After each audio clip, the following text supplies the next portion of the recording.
ये माजी का पीटीआई जो है उसका एक हमें चीज़ नज़र आई है जो उन्होंने करने की कोशिश की जब वीओएनसी हो रहा था, जो पीटीआई मारी थी पेट्रोल पंप की सूरत में। ये वाले स्टेटमेंट जो आईएमएफ को उन्होंने कहा कि आप इनको किस्त भी ना दें और अगले प्रोग्राम में भी दें क्योंकि इलेक्शन मुतनाज़ा थे। ऐसे बयान जो हैं वो मुल्क के फ़ायदे में नहीं है। इस किस्म की चीज़ मेरे ख्याल में इररिस्पॉन्सिबल है थोड़ी सी। अस्सलाम वालेकुम, मुस्बत शो में बहुत बहुत खुश आमदीद। मैं हूँ असद निज़ामी, मेरे साथ हैं अली आफ्ताब। शो को प्लीज़ लाइक और शेयर करें, चैनल को जरूर सब्सक्राइब कीजिएगा। सर कैसे हैं? सर मैं देख रहा हूँ आपको कि आपने जो है वाइट बड़ा कर दिया है और ग्रीन छोटा कर दिया है। बड़ा सर सिंबॉलिक। सर सिंबॉलिक भी है सर, ये मेरी वीकेंड लुक है। अब वीकेंड्स पे भाई जो है ऐसा ही मिलेगा आपको। वाह। मतलब जो हमारे फ्राइडे सैटरडे संडे वाले शोज हैं, टाई शायद ना हो लेकिन आपको फॉर्मेलिटी एक नजर आएगी क्योंकि लाइफ में अब हम सीरियस होने लगे हैं। बिल्कुल पुट्ठी सेफ्टी भी मारी है आपने।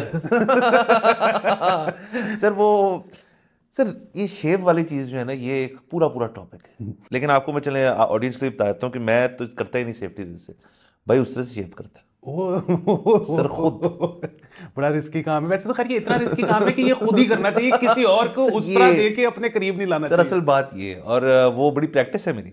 और देखें उसके बाद इतनी फ्रेश लुक जो है सर ये आपके लिए और इनके लिए भी है। चलिए ऐसे आगे चलते हैं। एहसान पहले दब गए आज हम आपके।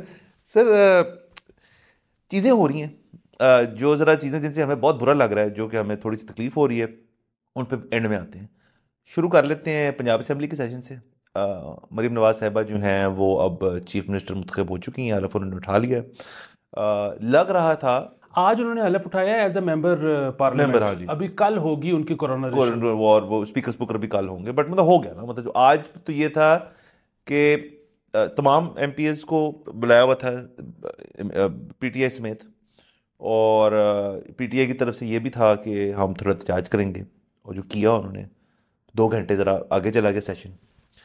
वो वाली फील नहीं आई जो पहले पंजाब असेंबली के अंदर 1 साल पहले जो सारा हल्ला गुल्ला हो रहा था, लोग अंदर घुस रहे हैं, कुटकुटा हो रहा है, मसले हो रहे हैं। रिलेटिवली स्मूथली हो गया जी ये वाला प्रोसेस। जी। एक तो ये कि अंदर जो हैं वो लोग भी मियां नवाज शरीफ की तस्वीरें लेके खड़े हुए थे, और जैसे ही पीटीआई वाले एंटर हुए हैं तो पीएमएलएन वाले जो थे उन्होंने नारेबाजी की है। हाँ जी। सो दोनों तरफ से वो हुआ है। एक खास हद से ज्यादा मेरे ख्याल में शिद्दत पसंदी जो है वो नहीं आएगी, which is a good thing. Very good thing. उसकी वजह ये है कि पीछे से जो है वो मतलब अब है कि जी इसको चलाएं। हाँ जी, तो अब चलाएंगे। अब चलाएंगे। सर ठीक है, पंजाब के अंदर कल तो हमने काफ़ी डिस्कशन कर ली थी क्या होने को जा रहा है, बट चलो ये एक अपडेट थी हमने शेयर कर ली। पीटीआई के जो कैंडिडेट थे मियां असलम इकबाल, उनकी तरफ से भी एक सीन था इस किस्म का कि उनको अरेस्ट कर लिया जाएगा, ये कुछ हो जाएगा, लेकिन ऐसी कुछ चीज़ नहीं हुई। मतलब मैं वही कह रहा हूँ थोड़ा स्मूथली सारा कुछ हो गया। हम उम्मीद करते हैं कि आगे वाले बाकी जितने भी पार्लिमानी मसले हैं, मरकज़ का इशू है, केपी है, बलूचिस्तान, दीगर जो सिंध की हैं, उसके अंदर सारा कुछ स्मूथली हो जाएगा। और अब आप देखें, हमने शो पे यही कह दिया कि अब सिस्टम ज़रा चले, पहिया घूमना शुरू करे। उसके बाद जो चीज़ें पेरिफेरीज में सब कुछ हो रहा है वो तो हो ही रहा है। वो तो एक मुझे लग रहा है कि वो एक कानूनी रास्ता इख्तियार करेगा। जो अब वो वाली बात थी ना कि जी सड़कों पे आ जाओ, मुल्क बंद कर दो, एहतजाज करो, आई थिंक उससे हम पार हो गए हैं। अब आई थिंक ये कानूनी रास्ते से आपको वेट करना पड़ेगा। हाँ बिल्कुल। और कल रात किसी एक शो पे आए हुए थे सलमान अकरम राजा, ही वाज डिजेक्टेड जी। तो उनसे 2 बातें उनसे हुई। एक तो जो फायजीसा साहब वाला फैसला था उसमें तो उन्होंने कहा जी फैसले में तो कोई ऐसा मसला नहीं है, वो तो जिसने पढ़ लिया फैसला उसको तो कोई मसला नहीं नजर आ रहा। दूसरी उनसे बात वही हुई धांधली वाली, तो वो उसमें डिजेक्टेड थे। उन्होंने कहा जी कि ये तो मामला वहीं जा रहा है ट्राइब्यूनल वाला, और फिर ट्राइब्यूनल से सुप्रीम कोर्ट, और वो तो 2013 के फैसले आज तक नहीं आए। हाँ। तो ये कहाँ ही आएगा, तो बस अब बस उधर ही है, समझौता गमों से ही है। कुछ पता नहीं कितनी स्पीड। असल में 13 वाला मसले भी बड़े और थे ना सर। 13 में इस किस्म की कॉम्प्लेक्स सिनेरियो नहीं था हर चीज़ का। सो यानी कि हमें पता था कि 13 में जब नून लीग आ गई तो गवर्नमेंट ने चल ही जाना था, मतलब उस तरह के मसाइल नहीं थे, बल्कि बेहतरी ही थी। और 18 में भी इवन जब पीटीआई आई थी तो उसके बाद ही सारा ये मईशी बुरहान जो है शुरू हुआ था, लेकिन अब तो हम उसके अंदर है। सो अब की गवर्नमेंट और उन 2 गवर्नमेंट्स में फ़र्क है। कुछ भी हो सकता है आने वाले दिनों में कि इस प्रेशर को उधर यूज़ कर लें, उस प्रेशर को इधर यूज़ कर लें, तो ये चीज़ें डिफरेंट हैं थोड़ी सी। बिल्कुल, क्योंकि इवेंचुअली तो हम जाहिर है वो 2012 वो मोमेंट था जब उसामा बिन लादेन वाला, उसके बाद से हमारी एड ड्राई अप हो गई थी। तो वो मुआशी बहरान शुरू तो वहाँ से हुआ हुआ है, शुरू हो गया था, लेकिन हमने हैवी बोरोइंग करके महसूस नहीं होने दिया। तो अब वो पैसे वापस करने का वक्त हुआ चल रहा अब वो टच कर रहा है। हाँ। तो चले सर, ये तो रही पंजाब के तक बात। थोड़ा सा हम आ जाते हैं दूसरे जो मुस्लिम मसाइल हैं। दो प्रोमिनेंट कंटेंट क्रिएटर्स को कल के रोज़ अरेस्ट किया गया है, असद तूर और इमरान रियाज। तो इमरान रियाज वाले केस में इस दफ़ा शायद फ़र्क सिर्फ ये था कि एग्जैक्टली नज़र आ रहा था उस वीडियो में कि किसने अरेस्ट किए और वो कहाँ हैं आज, बल्कि उनकी जब कोर्ट में भी उनको पेश किया गया तो उसकी भी वीडियो है, हथकड़ियाँ उनको डाली हुई हैं और अब वो जा रहे हैं। अब इसमें पता नहीं लग रहा था कि ये क्या है, अभी तक मुझे क्लैरिटी नहीं आई कि ये किस केस के अंदर किया है इनको अंदर। कुछ लोग कह रहे हैं ये एंटी करप्शन का कोई केस है उसके अंदर है, कुछ लोग कह रहे हैं नहीं वो जो सुप्रीम कोर्ट की लिस्ट थी तमाम कंटेंट क्रिएटर्स की जिसके ऊपर इशू था वो वाला, वो मेरे ख्याल में इसलिए नहीं है ये क्योंकि उसके ऊपर तो सिर्फ एफआईआर ने नोटिस इनको किया हुआ था आज सुबह का कि आप आके इसके ऊपर अपना बयान रिकॉर्ड करवा जाएं। तो वो तो शायद एक चीज़ चल रही थी इलेक्शन जीआईटी, लेकिन वो उसमें तो वो नहीं जा सके ना क्योंकि वो अंदर हो गए थे। तो अब क्यों अंदर किया है, ये उठाने का क्या वजह है? अभी तो वो बाहर आए थे कुछ महीने पहले। फिर ये भी हमने सुना है कि उनको आई थिंक ये इस किस्म की इंडिकेशन थी उनको कि जी अपना जो काम है आपका वीलॉगिंग का वो आपने इलेक्शंस के बाद ही थोड़ा ज़रा मामला सेटल हो जाए तो कर लें। वो काफ़ी दिनों से हैं और मेरे ख्याल में दिन के दो कर रहे हैं। तो ये भी शायद एक वजह हो सकती है कि उनकी बातें अब फिर से पसंद नहीं आ रही। असद तूर वाला जो है वो भी एक अगेन ये है कि हमें नहीं समझ आ रही कि बता दें कि किस वजह से उठाया है, कहाँ हैं, क्या कर रहे हैं, वकला कहाँ हैं उनके, वकला या तो बता दें या शायद उनको भी नहीं पता। तो ये एक मसले मसाइल है। बिल्कुल सर, ये ज़िंदगी की तरह ना इसका एक अच्छा पहलू और एक बुरा पहलू है। सो अच्छा पहलू तो जिस तरह से आपने कह दिया कि शुमाली इलाका जात की सैर नहीं है, नहीं पता है कि वो कहाँ है, कहाँ है। तो ये अच्छी बात है। बुरी बात ये है कि ये हुआ कि जी बताएं ना कि क्या है मसला। देखें उसकी वजह ये है कि पहली चीज़ एक तो ये कि अगर इनको एंटी करप्शन पे लेके गए हैं तो इन पे शायद कोई केस उस तरह का पहले चल रहा हो या कोई इन्वेस्टिगेशन हो रही हो जिसके में कि इन्होंने कहीं पे कोई करप्शन की है, पता नहीं किस जमाने में, वी डोंट नो। ठीक है, लेकिन अगेन बताना ज़रूरी है कि जी किस चीज़ के लिए लेके गए हैं। अच्छा, अगर तो ये कोई करप्शन का केस है तो शायद करप्शन के केसेस में ऐसे मतलब मुश्किल होता हो साबित करना, उसके लिए ज़्यादा तैयारी की ज़रूरत है, ज़्यादा एविडेंस गैदरिंग की ज़रूरत है। अच्छा, अगेन मेरा तो यही ख्याल है कि जो भी बंदा फ्लाइट रिस्क नहीं है उसका बेल हक है। लेकिन अगर आप पहले टूर की बात कर लें, पहले असद तूर की, ठीक है। अच्छा, अगर तो इन्होंने कोई भी ऐसी बात की, इन दोनों ने क्या, हमने और भी किसी भी यूट्यूबर ने, ठीक है, कोई ऐसा इल्ज़ाम लगाया किसी पे जिसका सबूत नहीं है, अगर इंसाइटमेंट टू वायलेंस की है, लोगों को इश्तियाल दिलाया कि मार दो काट दो जी, कोई कंस्पिरेसी थ्योरी दे दी है जो कि मतलब ऐसे बना के कि ये बड़ा कोई पक्की बात है, कुछ भी ऐसा हुआ है तो ऐसे लोगों को सजा मिलनी चाहिए, ठीक है। लेकिन ये तो दुनिया का आसान तरीन काम है, इसके लिए प्रूफ इकट्ठा करना कि जी ये वीडियो था या ये ट्वीट थी, आप 48 घंटे में इसका प्रूफ ला दें तो आप, क्योंकि इल्जाम अगर आपके पास प्रूफ है फिर वो इल्जाम नहीं है, फिर तो वो हकीकत है, फिर तो आप कह सकते हो। और अगर प्रूफ नहीं तो चलो फिर सैर करें, फिर सैर भी क्या, बस अदालत फैसला दे। मतलब ये अदालत क्यों रखी हुई है, ये फैसला करे, कानून मौजूद है जी, जज मौजूद है, आर पार करें।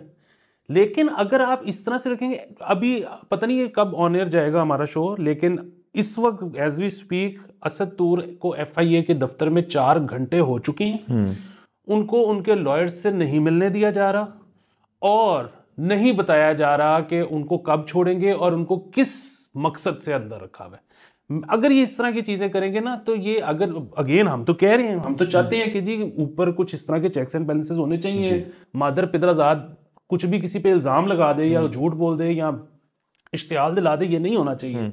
लेकिन अगर आप किसी को ठीक तरह से प्रोसिक्यूट नहीं करोगे, परसिक्यूट करोगे, ये हुकूमत अपना नुकसान करवाएगी। ये जो ऐसा करने वाले हैं वो हीरो बनेंगे कि यार वो तो जेल काट के आया बगैर किसी वजह, आपने बताई ही नहीं वजह।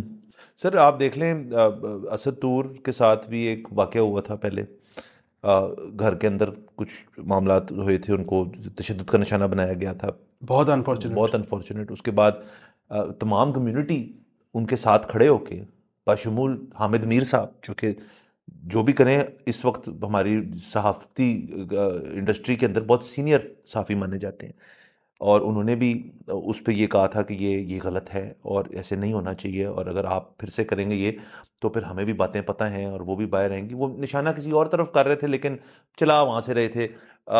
लेकिन ये भी चले एक इंटरेस्टिंग चीज़ है कि अब ये चीज़ हो गई है तो अब उनका भी रद्द-ए-अमल आना चाहिए और तमाम सहाफ़ी कम्युनिटी का कि क्या है, हमारा तो आ ही रहा है। उसके अलावा आपने बात की कि ये लोग जब तक आप इस तरह श्राउडेड रखेंगे इस चीज़ को डाउट के अंदर कि जी किस वजह से अंदर की है, वकला को इजाज़त दी है मिलने की, किन कंडीशंस में रखा हुआ है, कौन से दफ़े लगे हैं उनके ऊपर, क्या उसके ऊपर डिटेल है, ये हक है उस कैदी का भी, उसके वकला का भी और हमारा भी है। हमें भी पता होना चाहिए कि भाई क्यों किया, ताकि हमें हमें अगर हम इन्फॉर्म्ड होंगे तो हम आगे इन्फॉर्म करेंगे ना किसी को। ये तो अभी देखें हम बिल्कुल एक इन द डार्क होके हम सिर्फ जो हकायक हमें ट्विटर के ज़रिए मिल रहे हैं वो भी बड़ी मुश्किल से हम ले रहे हैं वहाँ से, उनकी बेसिस पे हम ये सारी बातें कर रहे हैं, तो ये तो गलत है। और दूसरा, मेरे तो ख्याल में इमरान रियाज की ये दूसरी दफ़ा अब चूंकि वो अरेस्ट हुए हैं और वजह यही होगी उन्होंने अपने वीलॉग में कुछ किया होगा, उसके अलावा तो को बात नहीं की होगी।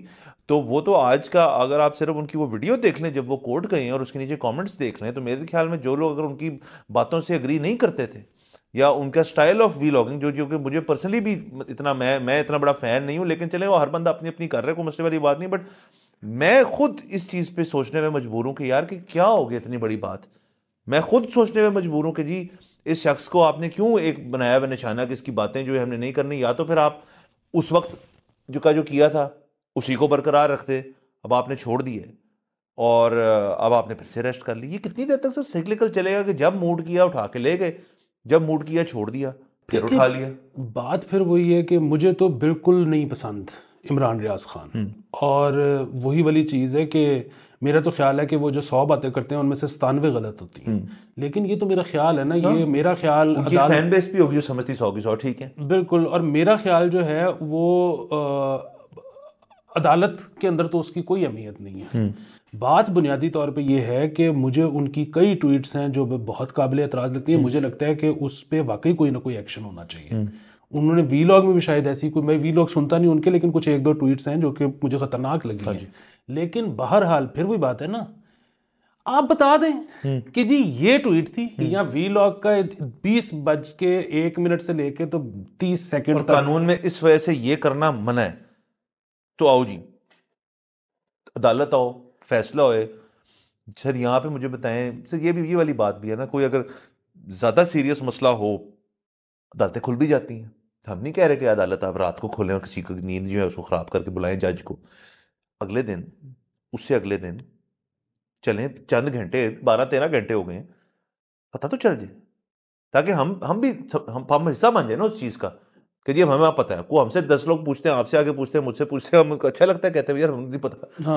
हमको पता ही नहीं। बिल्कुल। अच्छा, अब ये इनसे तो मेरी कोई जान पहचान नहीं है, बस सतूर जो है वो दोस्त है, मतलब उसके साथ मुलाकातें रही है, चिलिंग रही है। मैंने उसके वीलॉग्स नहीं देखे हुए, मुझे नहीं पता, और कि मैं उसके बिहाफ पे वाउच नहीं कर सकता कि उसने कभी कोई गलत बात उसने की होगी। प्रॉब्लम फिर वही है यार, आप बता दो कि इसने ये बात की थी, ये खिलाफ कानून है या इसके पास इसका एविडेंस नहीं है और इसने ये बात की थी, धड़ल्ले से दावे से की थी, वो ठीक है हम चुप करके साइड पे हो जाएंगे। मैं इस पे और बात भी ऐड करना चाहूँगा। इस इंफॉर्मेशन डिस्कनेक्ट का ना एक बहुत बड़ी वजह ये है कि ट्विटर की बंदिश। आप ज़रा सोचें, आपको पता है कुछ लोगों के साथ क्या हो रहा है? कुछ लोगों के साथ ये हो रहा है कि उनका ट्विटर जब वो VPN पे भी यूज़ कर रहे हैं ना, तो उनकी जो नोटिफिकेशंस हैं वो पुरानी वाली ऊपर आ गई और नई वाली नीचे चली गई। कुछ ये मेरे साथ भी हुआ, क्योंकि शायद जो पुराने आपके कंटेंट है उसके बाद में किसी को मौका मिला उसको अपलोड करने के लिए, उस पर कोई किसी ने कमेंट किया है, क्योंकि लोग एक कंसिस्टेंट टाइमलाइन पे नहीं चल रहे। कोई अपना VPN ऑफ रखा हुआ है तो उसका ट्विटर बंद है, किसी का ऑन है। उसके अलावा जो मेरे पास कंटेंट आ रहा है वो कुछ है जी बिल्कुल रिसेंट है, कुछ मेरा 1 डे अगो है, कुछ 5 आवर्स अगो, कुछ 10 आवर्स अगो है। सो वो जो एक लीनियर किस्म की जो चीज़ होती है जो ट्विटर की मेरे ख्याल में फाउंडेशन ही है कि यार लीनियर इन्फॉर्मेशन है एक टाइमलाइन पे, वो मुझे नहीं मिल रही और मुझे देखने को नहीं मिल रही और ऐसे तमाम लोगों को नहीं देखने को मिल रही, और उसमें बन गई एक अजीब सी खिचड़ी। अब ये काजी फाइज ईसा वाला जो केस है उसके अंदर बेसिकली अब 2 नहीं 3 चीज़ें हो रही हैं। एक बात हो रही है, वो जो पहले उन्होंने सुप्रीम कोर्ट के अंदर एक लिस्ट दी थी कंटेंट क्रिएटर्स की, एक जो कल परसों उन्होंने एक हेयरिंग के ऊपर जो बेल ग्रांट की थी वो वाली बात जिसके ऊपर हमने कल बात की थी वो हो रही है, तीसरा वो जीआईटी वाली चीज़ हो रही है सारी जिसके ऊपर है। अब काजी फैज ईसा जो है इस वक्त टॉप ट्रेंडिंग है, लेकिन किसी को पता नहीं कौन से वाली चीज़ में टॉप ट्रेंडिंग है, इतना कुछ जो है वो हो रहा है। और ये देखें, हम रेवेन्यू लॉस की बात करते हैं, हम हर चीज़ की बात करते हैं, ट्विटर का एक और बहुत बड़ा लॉस है कि आपकी इंफॉर्मेशन की जो फ्लो है वो डिसरप्ट हुई है। जब इंफॉर्मेशन फ्लो डिसरप्ट होती है किसी भी जगह पे किसी भी चीज़ की वजह से, फिर जो है एक मामला गलत एनार्की से, मेरा ये मतलब नहीं है कि वो लोग सड़क पे आने, वो वैसे ही किसी पर्सनल बंदे की हद तक है वो एनार्की का आलम होता है यार, कि मुझे पता ही नहीं क्या हो रहा है, मैं इन्फॉर्म्ड नहीं हूँ। अब आपकी और मेरी तो एक किस्म की बनावट ही ऐसी कि हम चाहते हैं हमारे वक्त पता हो हर चीज़ की। अब मेरे तो ख्याल में हमारा माशरा पूरा इस किस्म का होना शुरू हो गया, यार पता तो चले क्या हो रहा है, या दूसरी ऑन दी ऑपोजिट साइड की, यार मैं अपना इज़हार ख्याल जो है वो कहाँ जाके करूँ, लोगों को नहीं करने को मिल रहा। तो ये जल्द से जल्द ये मसले ख़त्म करें। कल के दिन अमेरिका ने भी कह छोड़ा है कि ट्विटर आप बहाल करें, उनके कांग्रेसमैन की भी एक वीडियो मैंने देखी। ये तो तमाशा बन गया, ये तमाशा बन गया। और इनको पता नहीं क्यों ये लगता है कि ये बंद करने से कंट्रोल हो जाएगा, या अगर बंद ना किया तो कोई बहुत बड़ा आतिश फिशा है जो फट जाएगा। ये एक्चुअली आतिश फिशा को फटने से रोकता है। आप अपने दिल की भड़ास निकाल देते हो, आप एक्चुअली उसके बाद घर से बाहर नहीं निकलते। आप इजी हो जाते हैं। जिस दिन ये आपको लगा ना कि यार मेरे पास तो बात करने वाली जगह ही कोई नहीं रही, तो आप शायद वाकई सड़क पे निकल जाओ। सो ये पता नहीं क्यों हमारे हुक्मरानों को समझ नहीं आता। लेकिन सर मसला ये किसी को पता ही नहीं क्यों बंद है, ना पीटीआई को पता है ना केयरटेकर गवर्नमेंट को पता है, तो पता क्यों फिर? हाँ, वो केयरटेकर गवर्नमेंट तो कहती है हमने तो किया ही नहीं। अच्छा, वो बहस था, वो मलिक साहब से जब मुलाकात हुई तो उनकी थ्योरी बड़ी ज़बरदस्त है, वो आपकी इजाज़त से मैं बिल्कुल प्लीज। वो ये है कि मलिक साहब कहते हैं कि जी ट्विटर इन्होंने बंद तो कर दिया, अब जब वापस खोला नहीं जा रहा है इनसे, अब इनसे ना वापस ऑन नहीं हो रहा, उसकी जो डीएनएस प्रोटोकॉल्स है, जो उसकी दीगर जो करनी होती चीजें वो बंद करता है, वो वापस चालू नहीं हो रहा है इनसे। ये एन मुमकिन सर, ये बहुत मुमकिन है, वरना और कोई बात समझ नहीं आ रही सर। लेकिन चले, हम उम्मीद करते हैं कि ये जो दोनों अरेस्ट्स किए गए हैं ये कानूनी रास्ते के तहत चलेंगे, जल्द से जल्द हमें भी इंफॉर्मेशन मिलेगी, उनको भी रिलीफ मिलेगा जो ड्यू है रिलीफ। ये नहीं कि हम कह रहे कि आउट ऑफ द ऑर्डिनरी किस्म का रिलीफ दें, जो बनता है वो दें, वो बेल की सूरत में है, वो नई बेल की सूरत में, ताकि पता चले। और अगेन, और बल्कि जिस दिन वो सबूत सामने ला के रख देंगे, हम तो कहेंगे भाई तुम दो। हाँ, हम तो जो बात गलत है वो गलत है, हम सच के साथ हैं और सही के साथ हैं सर। और बाकी सर मैं उस तरफ नहीं जाना चाह रहा आज, freedom of the press, freedom of the media, freedom of expression, वो आपको पता है फिर आप और मैं शुरू हुए तो मेरे कई दिन लग सकते हैं, लेकिन हम किसी दिन बात कर लेंगे उसको। मैं एक और चीज़ पे आना चाह रहा हूँ, तरीक़न साहब, खान साहब और उनके बयानात जो हैं, IMF वाला सुना आपने बयान? जी सर। अब जो एक चल रहा था ना रोमांस कि ये यार this is the new PTI, ये वो वाले नहीं हैं जो माजी के थे, ये नए वाले हैं, ये iPhone 15 Pro Max वाले पीटीआई जो है। सर नहीं सर वो है iPhone 12 जो लेकर आए थे जेब में रख के। ये माजी का पीटीआई जो है उसका एक हमें चीज़ नज़र आई है जो उन्होंने करने की कोशिश की जब VONC हो रहा था, अब जो पीटीआई मारी थी पेट्रोल पंप की सूरत में। अब वो अलग बात है कि जो उनके साथ हुआ, हमने बहुत, आपको मेरे मौजूद हैं व्लॉग्स के, हम उसके बिल्कुल खिलाफ हैं। जो धांधली वाली चीज़ें हुई हैं, सलमान राजा से लेके यास्मीन राजा, सारे हमने देखे हमने, क्योंकि हम इनट थे, हम बैठे हुए थे, हम इधर ही थे, उसकी हम मजम्मत करते हैं। ऐसे बयान जो हैं वो मुल्क के फ़ायदे में नहीं है। At end of the day आपका मेरा और हम सब लोगों का वो माने ना माने होता ही है कि पॉलिटिकल पार्टीज अपनी जगह, मुल्क का नुकसान नहीं होना चाहिए। और ये वाले स्टेटमेंट जो IMF को उन्होंने कहा कि आप इनको किस्त भी ना दें और अगले प्रोग्राम में भी दें क्योंकि इलेक्शन मुतनाज़ा थे, इस किस्म की चीज़ मेरे ख्याल में इररिस्पॉन्सिबल है। जी बहुत इररिस्पॉन्सिबल है। इसमें भी एक अच्छा पहलू है, एक बुरा पहलू है। जो अच्छा पहलू है वो तो मुस्बत पहलू तो मुस्बत पहलू तो ये है कि IMF को इस बात से फर्क नहीं पड़ता कि ये क्या कह रहे हैं, उन्होंने हाँ, तो ये तो मुस्बत है। बाकी जो है ना, ये नहीं करना चाहिए। देखें, हम भी इस तरह की बात 4 दिन पहले हमने इस शो में कहा था कि जी अगर ये ज़्यादा देर ट्विटर बंद करेंगे तो IMF की किस्त भी नहीं मिलेगी, ठीक है। लेकिन वो क्या था कि वो खदशे का इजहार था, वो था कि ये ना करो वो रुक जाएगी। ये नहीं था कि ना दो इनको, खत लिख रहा हूँ मैं। हाँ, मतलब ये प्रॉब्लम पता है क्या है, वो अब कुछ लोग जो है ना सियासत में इतना आगे जा चुके हैं कि उनको ये लगता है, ऐसा है नहीं, उनको ये लगता है कि अब अगर लोगों को, फेलो कंट्रीमैन को समेत मेरे तकलीफ भी काटनी पड़ जाए तो काट लेनी चाहिए, ठीक है, पैसे मुक जाएं, हम बस बर्दाश्त कर लें, पता लगे हुक्मरानों को क्या हो रहा है। अच्छा, वो ना, मैं दोबारा ये कहना चाहता हूँ कि आप अगर ऐसे हैं तो ये आपको लग रहा है, ऐसा है नहीं। हम ज़्यादा अगर लोड शेडिंग हो जाए तो हम नहीं रह सकते, मसले हो जाते हैं सर, मसले हो जाते हैं। दूसरी चीज़ ये है कि ये बार बार जो है ना कि वो ठीक है, हुक्मरान से नफरत भी ठीक है, मुल्क का what ever idea that you have कि मुल्क को ऐसा होना चाहिए और ऐसा ना हो तो नहीं होना चाहिए टाइप सीन, मतलब ऐसे जज्बात अगर आपके हैं, या जिस तरह से आप कह रहे थे कि जी मुल्क का नुकसान नहीं होना चाहिए, यार आप ना इसको मुल्क को भी छोड़ दें। आप ना, ये मुल्क वो क्या होता है, मुल्क होता है उसमें बहुत सारे बंदे होते हैं, ठीक है, आप एक ही जगह पे आप उनमें से एक बंदे हो, ठीक है। आप जो है ना, ये इनकलाब शिनकलाब के मैं सिर्फ इसीलिए खिलाफ हूँ, बड़ी जबरदस्त चीज है इनकलाब। प्रॉब्लम ये है कि बीच में खून बह जाता है, तो खून नहीं, ठीक है, नंबर 1 चीज। नंबर 2 चीज, लोड शेडिंग नहीं। नंबर 3 चीज के रोटी टाइम पे लगनी चाहिए बस। हाँ, इसके होते हुए जो इनकलाब आ जाए वो ओके इनकलाब है, इन चीजों पे कॉम्प्रोमाइज नहीं। आप थोड़ा वोक इनकलाब चाह रहे हैं। सर प्रॉब्लम पता है क्या है, मेरी जो है ना, मतलब एक दौर में आपका भाई भी इनकलाबी होता था, लेकिन फिर मैं बड़ा हो गया और जिंदगी, अब मुझे लगता है कि मेरी बहुत सारी जिंदगी गुजर चुकी है, आधी से ज्यादा, और जिसमें से बहुत उस जिंदगी में से बहुत साल जाया हो गए जिसमें मैं इनकलाबी था, क्योंकि आया ही नहीं, चीजें आ ਜਾਂਦਾ। अब जो मेरी थोड़ी सी रह गई है ना, नहीं सर आपकी काफी, सर थैंक यू, उसको मैं एसी वाले कमरे में प्ले स्टेशन खेलते गुजारना चाहता हूँ। आप कंटेंट कंज्यूम करते हुए और सुटते हुए आप चाहते हैं लाइफ गुजरे। सर बिल्कुल ठीक है, और ये आपका प्रोगेटिव है, ये आपका अपना हक है। अब मसला सिर्फ ये है कि ये जो नहीं समझ आ रही बात, सर उनको लग रहा है कि मेरी जो इस वक्त मेरी लाइन है जो मैं चाह रहा हूँ कि हो, उससे सब अलाइंड है इस टाइम। मैं यकीन से कह सकता हूँ, दावे से कह सकता हूँ कि जिन्होंने ये आके खान साहब का मौक़िफ़ पेश किया, बैरिस्टर अली ज़फ़र साहब, वो भी इससे एग्री नहीं करते। ये मेरा ख्याल है कि वो इससे एग्री नहीं करते होंगे, क्योंकि वो बहरहाल एक दानिश्वर आदमी है, एक बड़े काबिल वकील है और बड़े ज़बरदस्त वकील है। मैं नहीं मान सकता कि वो कहें यार कि ए ठीक किया है।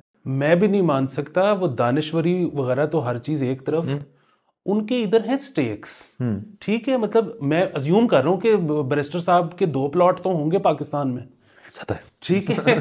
बैरिस्टर साहब के और मामलात हैं यहाँ पे चल रहे हैं, कारोबारी उनकी फर्म है, बिल्कुल। तो मसला ये है कि कल को अगर IMF खत्म हो जाए और इधर खाने के लाले पड़े हों, वो प्लॉट कोई 20,000 में खरीदने के लिए बायर ना हो, वो तो गए। ये इस वक्त भाईजान मैं आपको बता रहा हूँ कि बड़ी ही शानदार बात है कि ये मुल्क ठीक हो जाए, इससे अच्छी कोई बात नहीं हो सकती। लेकिन वो अगर आप टॉप नहीं भी अचीव कर सकते ना, तो सेकंड बेस्ट पता है क्या है, जो तक मैं जिंदा तक लाई जाओ। मैं नहीं सर, मजीद नहीं बर्दाश्त। सर चले, ये समझने वाली चीज़ भी है, सीखने वाली चीज़ भी है कि आपका नज़रिया जो है वो तमाम लोगों का नज़रिया कभी नहीं हो सकता। इख्तलाफ लोग करेंगे। मैं मुझे यकीन है PTI के अपने कुछ फॉलोअर्स जो ट्विटर पे वैसे बहुत एक्टिव हैं, वो भी कहेंगे है कि तैयार है और उनको तकलीफ हुई होगी। लेकिन अच्छी बात यह है कि IMF वाली चीज़ जो है, मुझे थोड़ी सी पॉजिटिविटी लग रही है कि वो लोग फॉरवर्ड कर रहे हैं कि जी नई गवर्नमेंट जो बनेगी उसके साथ हम काम करेंगे।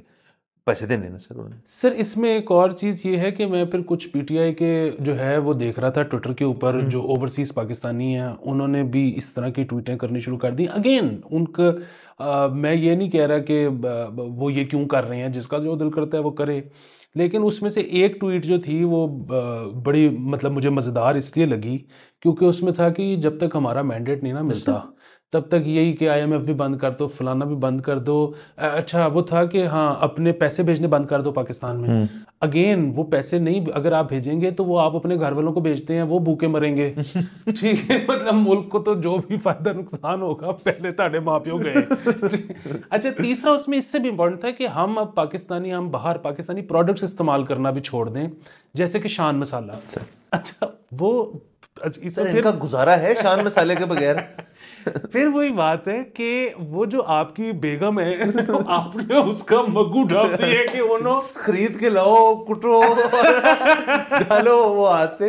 सर चितर मार रहे हैं उससे। चार मसाले बंद करो। तो वैसे ये मैं देख रहा था कि सर ये इस पर भी हम किसी दिन बकायदा पूरा टॉपिक करेंगे कि पहले लोगों के घरों के खानों के जायके ना बड़े फर्क होते थे। अब ना घरों में भी बड़ा ही एक यूनिवर्सल सा जायका हो गया है, क्योंकि मसाले बने बनाए मिलते हैं। सर टाइम नहीं है किसी के पास। सर वही वाली बात है ना कि जब टाइम होगा तब जहन कहेगा यार मैं ये भी कर लेता हूँ, मैं ये भी कर लेता हूँ, अनलेस को वैसे ही सोचता हो।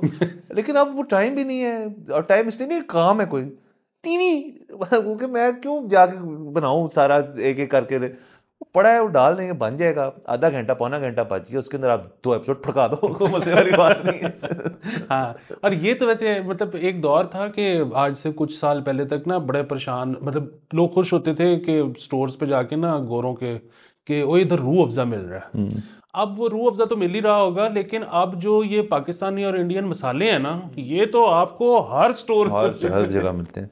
सर हमारी कुजीन यूनिवर्सल हो चुकी है, कितनी अच्छी बात है। चिकन टिक्का मसाला जो कि कुछ भी नहीं है, जो कि मीठा चिकन है। हाँ, और वो हर चीज में बारबेक्यू वाला मसाला डाल देते हैं।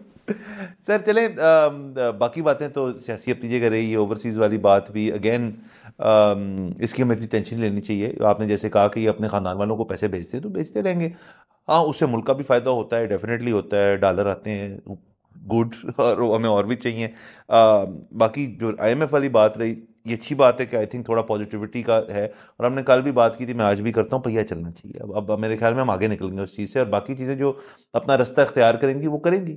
बिल्कुल, और मैं इस पे आपके तवज्जुह से ये भी कहना चाहता हूँ कि पेट्रन्स कम हो रहे हैं, पेट्रन्स भी भेजें, हमारा भी पहिया चलना चाहिए। हाँ सर, और मैं आखिरी बात आपकी तवज्जुह से करना चाहता हूँ, ये हमारा 100th एपिसोड है। वाह वाह वाह वाह, सर क्लैप। सर बिल्कुल, साथ में माइक की गिरा दी कोई बात नहीं सर, 100 हो गए, और बड़ी मेहनत की हमने 100 तक पहुंचने के लिए, और अब आगे इससे भी जल्दी डबल सेंचुरी। सर इसी पॉइंट से इजाजत लेते हैं। Thank you so much for watching. अगले एपिसोड में आपसे फिर मुलाकात होगी। खुदा हाफिज़।